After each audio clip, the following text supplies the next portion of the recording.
లక్ష్మీదేవి నివసించే స్థానాలు ఏంటో, ఎలాంటి చోట ఉండాలనుకుంటుందో మీకు తెలుసా? ఇదే విషయం విష్ణువు లక్ష్మీదేవిని అడుగుతాడు.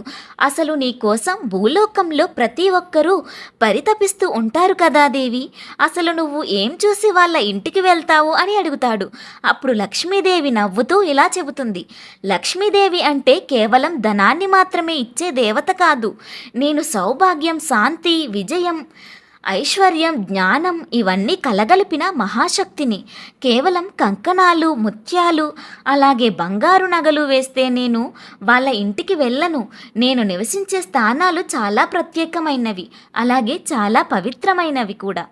ఎక్కడైతే ఇల్లు శుభ్రంగా ఉంటుందో, ఎక్కడైతే రోజు ఉదయమే గోవిందనామం వినిపిస్తుందో, ఎక్కడైతే భక్తితో దీపారాధన జరుగుతుందో, ఎక్కడైతే వృద్ధులను గౌరవిస్తారో, ఎక్కడైతే అన్నదానం జరుగుతుందో, ఎక్కడైతే గోమాతను పూజిస్తారో, ఎక్కడైతే జంతువులను హింసించకుండా ఉంటారో, ఎక్కడైతే భార్యాభర్తలు గొడవ పడకుండా ఉంటారో అలాంటి చోటికే నా అంతటి నేనే వాళ్ళు పిలవకపోయినా వెతుక్కుంటూ వెళ్తాను స్వామి.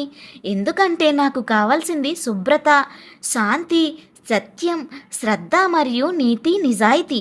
ఇవన్నీ ఏ ఇంట్లో అయితే ఉంటాయో ఆ ఇంట్లో అష్టలక్ష్ములు కూడా కొలువై ఉంటారు అని విష్ణువుతో చెబుతుంది. అవి లేని చోటికి నేను రాను, నా చెల్లి అయిన అలక్ష్మి వెళుతుంది. అప్పుడు వారికి దరిద్రం తప్పదు అని అంటుంది లక్ష్మీదేవి.